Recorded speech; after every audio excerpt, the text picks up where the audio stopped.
Lamouka El Faïlou et Mouzitou lance un appel à toutes les forces politiques et sociales du pays à la constitution des grands blocs patriotiques pour lutter contre la dictature du régime en place.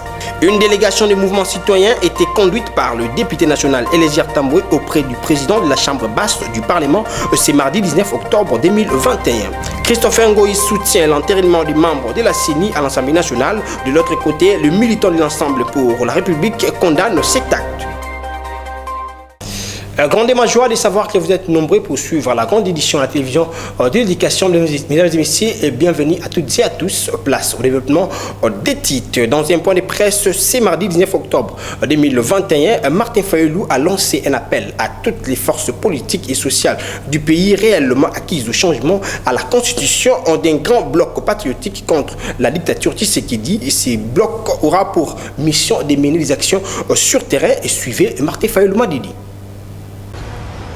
Ils ont poursuivi leur œuvre de destruction en saccageant le siège de l'ESID le même jour. Je prends l'opinion nationale et internationale à témoin et j'attends impatiemment que des enquêtes sérieuses soient menées pour identifier les membres de ces milices privées qui sèment la désolation partout où ils se trouvent, attaquent et tuent paisiblement les citoyens. Comme je l'avais annoncé à la fin de mon adresse lors de la clôture de la marche du 16 octobre, je demande au peuple congolais de se tenir prêt pour de grandes manifestations qui seront organisées sous peu en vue de défendre et faire triompher sa souveraineté. Mes très chers compatriotes, l'histoire de notre pays renseigne qu'à des moments clés de notre marche comme peuple, nous avons prouvé à la face du monde que nous sommes capables de nous prendre en charge pour changer les cours de l'histoire. Rappelez-vous les événements du 4 janvier 1959, la marche des chrétiens du 16 février 1992, la marche du 2 juin 2004, les manifestations de la semaine du 19 au 25 janvier 2015, ainsi que le préavis du 19 septembre 2016. Il n'y a pas d'autre alternative aujourd'hui. Nous devons nous tenir debout pour sauver notre pays.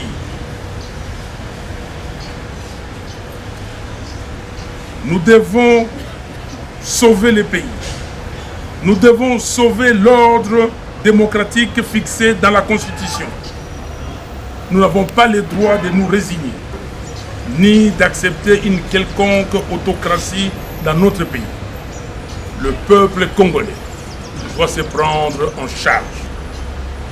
Que Dieu bénisse la République démocratique du Congo et son vaillant peuple. Je vous remercie. Comme annoncé au sommaire, le député national Eliezer Tamboué a conduit une délégation des mouvements citoyens auprès du président de l'Assemblée nationale. C'est mardi 19 octobre 2021. Suivez le compte rendu. Vous savez que nous venons de loin avec ces combats. J'ai toujours dit qu'il y a ceux qui viennent soutenir la victoire de Félix Antoine Tshisekedi Tshilombo, mais il y a ceux qui sont propriétaires du pouvoir. C'est-à-dire, cette victoire que vous avez vue, c'est le fruit d'un processus, d'un combat, d'un sacrifice. Alors, des fois, les gens oublient le tout parce qu'il y a les opportunistes qui font beaucoup de bruit. Et la délégation que vous voyez, ce sont les jeunes des mouvements citoyens. Ceux qui étaient au front contre le régime passé, ceux qui ont perdu le leur, ceux qui ont perdu leurs membres, qui sont venus. Là, vous trouverez que c'est au moins 15 structures des mouvements citoyens qui ont été représentés à cette rencontre avec l'honorable président de l'Assemblée nationale et représenté par son directeur de cabinet. Alors, j'ai été contacté par eux pour que je puisse leur obtenir un rendez-vous comme nous le faisons et au service du peuple. Nous avons estimé qu'il fallait à tout prix bousculer notre bureau pour qu'il soit reçu afin de s'exprimer librement par rapport à leur doléance. j'estime qu'il fallait reconnaître les efforts des autres, ne fût-ce que les écouter, les associer. Si vous voulez gérer la République, tout en excluant ceux qui se sont battus, c'est prendre beaucoup de risques. Nous, comme nous sommes ici déjà, nous sommes dynamiques de jeunes qui ont souvent travaillé pour la quête d'une démocratie dans la République démocratique du Congo. Alors, si nous sommes aujourd'hui, c'est parce que, compte tenu de l'actualité, on devait se positionner. Alors, nous sommes venus voir le président de l'Assemblée nationale ainsi que son bureau. Et nous avons été reçus, n'est-ce pas, par son directeur de cabinet pour prendre acte d'abord, n'est-ce pas, de ce qui s'est passé à l'Assemblée nationale en intérinant, n'est-ce pas, la nouvelle équipe CENI. Mais outre ça, on devait aussi rassurer aux élus du peuple qu'on reste toujours dans le contrôle citoyen et la jeunesse dont nous représentons ici les mouvements citoyens, dans notre contrôle, dans notre surveillance, n'est-ce pas, citoyenne, on va rester là pour, n'est-ce pas, observer et contribuer, n'est-ce pas, à l'organisation des élections libres, transparentes et apaisées, mais c'est là dans le respect du délai constitutionnel. Alors, outre ça, il y a aussi cette question de la représentativité de la jeunesse dans plusieurs institutions. Ce sont des choses que chacun peut faire à sa manière, mais nous, c'était plus, n'est-ce pas, pour prendre acte de ce qui a été fait, mais aussi pour rassurer que nous continuons dans le contrôle citoyen et on ne veut pas d'un glissement et on sera là pour barrer la route à toute mobilisation qui ira dans le sens d'occasionner un glissement, chose que nous ne voulons pas parce que nous savons très bien que violer la Constitution fera à ce qu'il y ait des troubles, des morts et fuites des investisseurs dans notre pays. Les militants de l'Ensemble pour la République étaient devant les sièges de leur parti le lundi 18 octobre 2021 à Kinshasa pour condamner l'entérinement de la nouvelle équipe de la Commission électorale nationale indépendante. Ces derniers demandent au chef de l'État de ne pas investir cette équipe en dépit de leur entérinement à l'Assemblée nationale. Suivez cet élément d'Agathe Mizi. La procédure utilisée par la Chambre basse du Parlement sur l'entérinement du nouveau président de la Commission électorale nationale indépendante, CENI, continue de faire susciter des réactions venant de partout. À Kinshasa, au siège national d'Ensemble pour la République, parti cher à Moïse Katumbi, la coordination nationale de la jeunesse hausse le ton. S'adressant à la jeunesse d'Ensemble pour la République, réunie pour la circonstance, Papi Mbaki a confirmé que son parti politique est contre la décision de l'Assemblée nationale. Président national Moïse Katumbi, na régime ya Kabila a telemelaka otobengaka troisième faux penalty. Mais les lobes aligné na système ya bia orge. Bia orge kokota. Balingi va imposer biso candidat na bango pour que na 2023 bakoka kotricher. Mais ekosimba te biso na bino à partir ya lelo. Toza en alerte. Ces derniers demandent à tous les députés d'Ensemble pour la République de faire une déclaration d'appartenance pour dire clair s'ils sont encore le leur. À travers le secrétaire général, les députés ensemble, basta la déclaration d'appartenance ensemble, les 14 mois na bango, désormais ensemble. Il ne faudrait pas que yango bozomona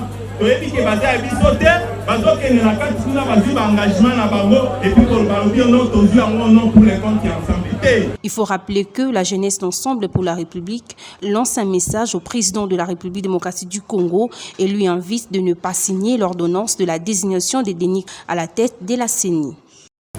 Après un temps de silence, Christopher Ngoy Mutamba, coordonnateur général de la société civile de la République démocratique du Congo, a au cours d'un point de presse organisé ce mardi 19 octobre éclairé l'opinion sur les préoccupations de l'ère et recommande les comportements meilleurs à adopter face aux différents cas de crise et actions dictés par l'intérêt général. De Docalogie pour plus de précisions. 6 points étaient à l'ordre du jour, notamment le dossier de la CENI sur l'entérinement de Denis Kadima comme président, la grève des enseignants ainsi que le registre des appareils mobiles. Prenant la parole, Christopher Ngoy Mutamba, coordonnateur général de la société civile de la République démocratique du Congo, s'est exprimé au sujet de son silence et a salué l'entérinement de Denis Kadima à la tête de la CENI. Beaucoup d'entre vous nous ont interpellés. Ne voyant pas notre candidature à la présidence de la CENI, et ne comprenant pas non plus notre silence sur cette question. nous avons observé avec circonspection l'évolution des tractations ayant conduit à l'entérinement samedi 6 octobre dernier par l'Assemblée nationale du rapport de la commission paritaire, acte que nous saluons, tout en encourageant les composantes qui traînent encore les pieds de rejoindre la dynamique afin de parfaire la composition de l'ensemble du bureau. S'agissant du registre des appareils mobiles, Christopher Ngoy fait sa lecture. Sur la taxe RAM, qui a fait et continue à provoquer beaucoup de larmes et de grincements de dents, il faut reconnaître, quel que soit le bien fondé qu'on puisse lui trouver, dès lors que l'on n'a pas suffisamment éclairé la population sur la nécessité évidente de la prélever sur des maigres ressources plutôt que sur les importations des appareils cellulaires, par exemple, nous ne pourrons pas convaincre la population à s'y plier. Nous invitons cependant notre population à rester vigilante pour ne pas se laisser entraîner par des agitateurs de tous bords à l'affût d'une récupération qui frise l'instrumentalisation. En ce qui concerne la grève des enseignants, le coordonnateur général de la société civile de la RDC interpelle les parents ainsi que les enseignants. La société civile de la RDC appelle donc les acteurs concernés, les institutions aussi bien publiques que privées, à préserver un des acquis constitutionnels des plus importants et qui ne peut être de nouveau aliéné, en l'occurrence la gratuité de l'enseignement de base, c'est pour des raisons et buts non avoués. Maintenant ou jamais, le moment de faire la prospective, d'interroger notre histoire, de réaliser d'où nous venons, de sculpter l'horizon, de circonscrire clairement notre avenir en vue d'engorger résolument notre responsabilité à structurer utilement le présent, a déclaré Christopher Ngoy Moutamba.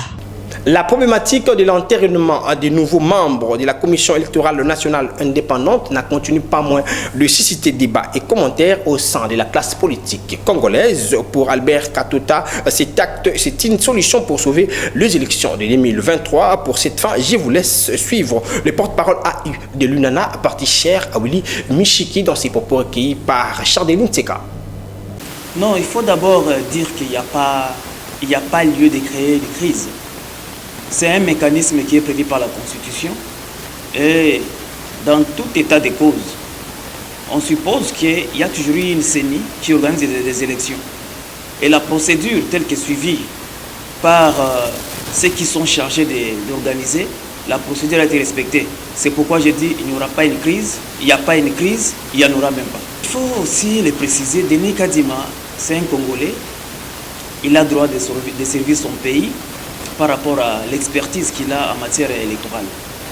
On ne peut pas lui priver de ses droits parce que la Constitution nous met dans une situation d'égalité. Ce que Denis Kadima n'est pas un problème pour les élections. Je suppose ceux qui pensent que Denis Kadima est soit soutenu par les pouvoirs en place ou il serait des mèches avec les pouvoirs en place. Moi, j'ai dit non jusqu'à preuve du contraire. Aucune preuve n'a été apportée, ni à la commission, ni à l'opinion, pour prouver que oui, Denis Kadima n'est pas crédible. Je suis de l'Union Sacrée, je suis membre de l'UNANA de Prince Willy Michiki, je suis de l'AFDCA. C'est ça même la vision que nous avons. Nous avons voulu légitimer notre pouvoir, parce que nous avons encore un pouvoir légitime. Nous voulons encore le légitimer après 2023. Nous ne voulons pas voir les institutions illégitimes. C'est pourquoi, de notre côté, nous avons tout fait pour qu'on organise les choses dès maintenant, pour que 2023 soit effectivement une année électorale. Et j'affirme, il y aura élection. Ça, c'est un message que je lance à l'opinion congolaise. Frères et sœurs, je vous assure, il y aura élection apaisée avec la CENI qui vient d'être installée. Le ministre de l'EPST, Tony Mobaka Zadi, a ouvert le lundi 18 octobre dernier les travaux du 11e Conseil national de l'association des parents d'élèves et étudiants de la République démocratique du Congo. Ginel Pezo pour plus de précisions. Renforcer les partenariats éducatifs et combattre les antivaleurs, tel est le thème central du 11e Conseil national de l'Association nationale de parents d'élèves et étudiants de la République démocratique du Congo, tenu à l'Institut national pilote et l'enseignement de sciences de santé et dans la commune de Kassavubu.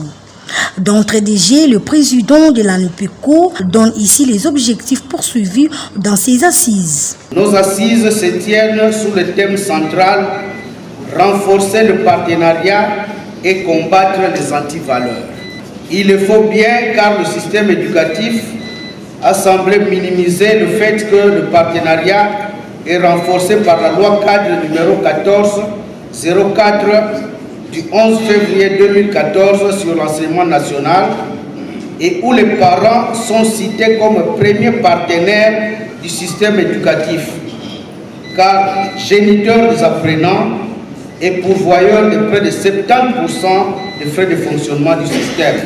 Pour sa part, le ministre de l'EPST, Tony Mwabakazadi, a rappelé aux participants que d'être partenaire à l'EPST n'est pas une faveur. En ce qui concerne les partenariats, je crois qu'il vous l'a certainement dit, les partenariats à l'EPST, ce n'est pas une faveur, c'est un droit pour les partenaires. C'est un mode stratégique de gestion de notre sous-secteur qui est légal. La loi cadre sur l'enseignement national est formelle là-dessus. C'est comme ça que rien, en tout cas rien, ne se conçoit, ne se réalise sans que je n'associe tous les partenaires à la discussion. Durant 6 jours, soit du lundi 18 au samedi 24 octobre prochain, les participants venus des différentes provinces de la République démocratique du Congo vont aussi élire un nouveau comité national de l'association de parents de l'œuvre des étudiants de la République démocratique du Congo. Changeons les chapitres à présent. Le Conseil national de la jeunesse a lancé le lundi 18 octobre 2021 au Centre culturel Boboto les consultations nationales de la jeunesse congolaise. Et suivez cet élément de Ginelle Lepizo. Au cours de cette conférence de presse, le président du Conseil national de la jeunesse, William Mukabila, a précisé que plusieurs questions et préoccupations de jeunes congolais seront épinglées, notamment la politique de jeunes sera redéfinie et un programme national va être élaboré afin de permettre à la jeunesse de collaborer avec les autorités du pays. 61 ans après notre indépendance, nous qualifions de ce moment comme étant les premières heures de notre indépendance, où nos pères, qui furent encore jeunes à l'époque, avaient pris l'initiative de pouvoir conjuguer leurs efforts ensemble et de s'amener à la table ronde pour décider sur l'avenir, sur le sort en tant qu'une nation démocratique. Et aujourd'hui, nous en tant que jeunes, il est temps pour nous de profiter au moment de cette jeune démocratie, de pouvoir s'arrêter, réfléchir pour prendre en compte le vrai besoin, le véritable besoin de la jeunesse, afin de l'écouler sous forme d'un programme. Parce qu'à l'issue de ces consultations, nous n'aimerions pas que les jeunes commencent à réclamer ou que les droits des jeunes soient usurpés par les autorités, mais qu'à travers ces consultations, que la jeunesse devienne une et une seule afin de rehausser des savoirs et obtenir dont elle a besoin. En effet, un cahier des charges sera élaboré et remis au chef de l'État, Félix-Antoine Tshisekedi Tshilombo, le 4 janvier 2022. Demain se prépare aujourd'hui. C'est à travers ces consultations que nous allons préparer l'avenir, que nous allons redéfinir la démarche dans le plaidoyer de la jeunesse. Nous voulons voir les jeunes participer à des instances de prise de décision. Ouverte à Kinshasa, ces consultations nationales de la jeunesse congolaise prendront 21 jours, soit du 18 au 30 octobre prochain. Parlons province. Dans ce journal, dans le Haut-Katanga, plus de 50 morts dans un accident de circulation à Manono. Suivez le porte-parole du gouvernement provincial du Haut-Katanga. Communiqué officiel. Le gouverneur de la province du Haut-Katanga, l'honorable Jacques Kiabula Katwe, informe la population du Haut-Katanga en particulier et de la République démocratique du Congo en général qu'il s'est produit un accident de circulation le dimanche 17 octobre 2021 à Tambo, village situé à 65 km de Bitwaba sur l'axe Manono, où un camion en provenance du territoire de Manono, dans la province de Tanganyika, s'est renversé dans la rivière Kalumengongo avec plus de 50 passagers à bord, dont 2 seuls ont survécu et sont internés au centre de santé de référence de Kincha. Dans l'entretemps, le plongeur s'affaire à rechercher le corps des autres passagers. À cet effet, au nom du gouvernement provincial du Haut-Katanga, le gouverneur de province présente ses condoléances les plus émues à toutes les familles éprouvées. Je vous remercie. En religion, ouverture le dimanche 17 octobre dernier à Kinshasa de la 13e convention mondiale du ministère chrétien du combat spirituel, une cérémonie qui a coïncidé avec la 30e année de ces ministères. Suleiman Kalunga pour ces reportages. 30 ans, ça se fête, tel a été le mot d'ordre des fidèles du ministère chrétien du combat spirituel venus de tout le coin du monde commémorer cette date significative. Prenant la parole, l'orateur du jour a expliqué le pourquoi de cet événement avant de lancer le mot d'ouverture. S'en suivra du 25 au 31 octobre avec le 5e symposium du Centre Péniel mondial, forum quinquennal des hommes, disciples de Jésus-Christ, pour un enrichissement en matière de combat spirituel issu d'échanges d'experts évangéliques et une fois de plus de témoignages dans ce domaine. À tous et à toutes, cordial bienvenue dans toutes ces activités qui vous édifieront et qui vous transformeront à n'en point douter. Pour terminer, mesdames et messieurs, Excellences, Monsieur le Président de la République, chef de l'État, bien-aimés dans le Seigneur, nous vous réitérons notre gratitude pour votre présence qui aura rehaussé cette cérémonie. Que toute la gloire revienne à notre Dieu, Seigneur et Sauveur Jésus-Christ, Dieu de Papa Olangi, notre Dieu. Bonne fête à tous. Merci pour votre attention soutenue. De son côté, le président de la Fondation Olangi, Alain Gabriel Olangi, a éclairci sur le périple chemin. Excellence, Monsieur le Président, chef de l'État, laissez-moi vous dire qu'on ne nous a jamais donné 30 ans de ministère. On n'a jamais donné 30 ans de ministère à Maman Olangi. On n'a jamais donné 30 ans de ministère au couple Olangi. Lorsque Maman Olangi commença son ministère, on dira que c'est une histoire éphémère. Les fidèles ont quant à eux manifesté leur reconnaissance vis-à-vis de leur ministère.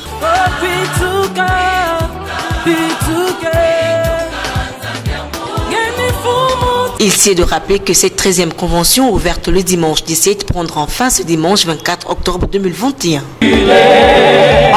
Nous marcherons dans la continuité. Célébration, c'est mardi 19 octobre de la journée mondiale contre les cancers des seins dans le but principal de promouvoir le dépistage précoce de cancer des seins. Rite Moudi pour plus de précisions. Étant une maladie qui affecte la grande partie de la population féminine dans le monde, la journée mondiale contre le cancer du sein est célébrée dans l'objectif d'accroître l'attention, les soutiens accordés aux personnes atteintes et de promouvoir le dépistage précoce du cancer du sein selon l'Organisation mondiale de la santé. Quelles sont les causes du cancer du sein? Le docteur Rodrigue Loukikeba explique. Le cancer du sein, donc, je pourrais répartir... Je pourrais les diviser en deux. Le mot, il y a cancer et puis il y a le sein. Le sein, nous savons que c'est un organe qui sert à la lactation pour que les enfants bénéficient à la nutrition des enfants avec le lait maternel. Le cancer, c'est une maladie cellulaire. Donc, sous-entend, une cellule crée une rébellion, en quelque sorte. C'est rebelle et puis ils entraînent des modifications. Normalement, l'organisme, une fois qu'il y a des modifications cellulaires, l'organisme essaie un peu de les réparer. Mais dans ces cas-là, comme la cellule se rebelle, l'organisme n'arrive plus à l'identifier correctement. Et ces cellules-là se créent des capacités à lui-même de lutter contre toute attaque au niveau de l'organisme. Ils créent des modifications, ces modifications, et puis ils essaient un peu de se multiplier. Au fur et à mesure qu'ils se multiplient, ces cellules-là forment un tissu. Alors, ce tissu-là, qui n'arrive pas à être géré par les cellules normales ou bien par l'organisme, forme ce qu'on appelle un cancer. Il a en outre revenu sur quelques mesures de prévention contre le cancer, à savoir l'alcool ainsi que le tabac, pour ne citer que celle-là. Pour éviter cette maladie, d'abord il faut répartir. Il y a des mesures qu'il faut observer par rapport à l'alimentation, aux habitudes alimentaires. Diminuer l'alcoolisme, éviter le surpoids, en faisant beaucoup plus d'exercices physiques, le tabagisme, manger beaucoup plus de légumes, des légumes, de fruits, des gens comme ça. Retenons que la journée mondiale du cancer du sein est célébrée dans le sens de soutenir les femmes qui souffrent de cette maladie. Parlons société. Dans ce journal, les usagers de la direction Gambela dans la commune de Kasavubu s'inquiètent sérieusement de la suite réservée aux travaux de réhabilitation de cette voie. Suivez ce reportage de nos stagiaires de URKIM. L'arrêt des travaux de réhabilitation de l'avenue Gambela dans la commune de Kasavubu inquiète la population. Cette dernière lance un appel aux autorités provinciales pour finaliser les travaux.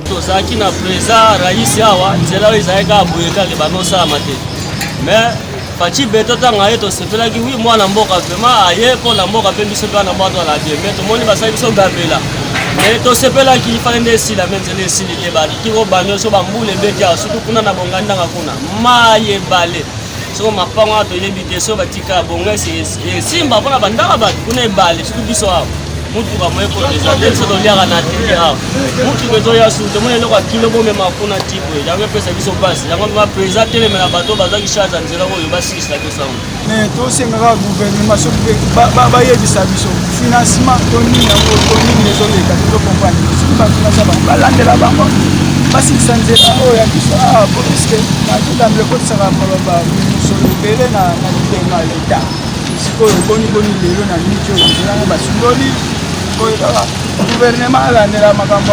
Lancé au mois de juillet dernier, ces travaux avaient une durée de 3 mois, mais cela n'a pas été respecté. En sport, pour boucler complètement cette session d'information, la Ligue nationale de football, par l'entremise de son sponsor officiel, a procédé le week-end dernier à Kinshasa à la cérémonie de remise des prix aux meilleurs de la saison 2020 à 2021. Suivez ce reportage d'Isaac Talakwa. Au cours de cette soirée 100% football et ont connu la présence des ministres des Sports et Loisirs, Serge Kondé ainsi que celui de la Communication et Médias, porte-parole du gouvernement Patrick Mouyaya, Maxime Pianzingeli de l'AS Maniema a été plébiscité meilleur joueur de la dernière édition de Vodacom Ligue 1.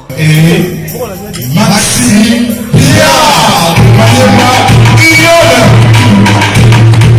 Pour sa part, Jean-Florent Ibengue Kwangé, l'ancien de la SV Club, a été élu meilleur entraîneur de cette même édition du championnat. Très heureux de cette distinction. Vraiment, je suis honoré et je remercie tous ceux qui ont pu voter pour moi. Et comme c'est un titre de meilleur entraîneur, je pense à mes collègues, coach Malé, coach Raoul, coach Paulin, à mon staff médical sous la houlette du docteur Mathieu, donc Crispin et Vieux-le-Fils, et tous les intendants avec lesquels nous avons beaucoup souffert, donc tous les clubs. Simon Mossola, international camerounais, gardien de l'AS Vita Club. Je ne peux que remercier tous ceux-là qui ont voté pour moi. Je suis très heureux d'avoir pris cette bonne nouvelle et c'est toujours un immense plaisir d'être distingué après une longue saison. Je suis vraiment très heureux d'avoir été sacré meilleur gardien et ce titre je le dédie à toute la grande famille Vita Club. Pour rappel, Simon Omosola était sacré meilleur gardien de but et Maxime Pia Nzengeli de la Smanyema Union, le meilleur joueur de la saison, a terminé avec 6 buts et 7 passes décisives et succède ainsi à ce titre Jackson Moleka de Tepi Mazembe. Place au rappel des titres. Lamouka El Failou et Mouzitou lance un appel à toutes les forces politiques et sociales du pays à la constitution des grands blocs patriotiques pour lutter contre la dictature du régime en place. Une délégation des mouvements citoyens était conduite par le député national Elésir Tamboué auprès du président de la Chambre basse du Parlement ce mardi 19 octobre 2021. Christopher Ngoï soutient l'entérinement des membres de la CENI à l'Assemblée nationale. De l'autre côté, le militant de l'Ensemble pour la République condamne cet acte. Fin complètement de cette session d'information. Si vous avez aimé, dites merci à la grande équipe rédactionnelle de la télévision d'éducation. Cette édition a été assistée techniquement par Chardeline Seka et Guilain Mayamba. Prenez soin de vous car chaque jour est une vie. Au revoir.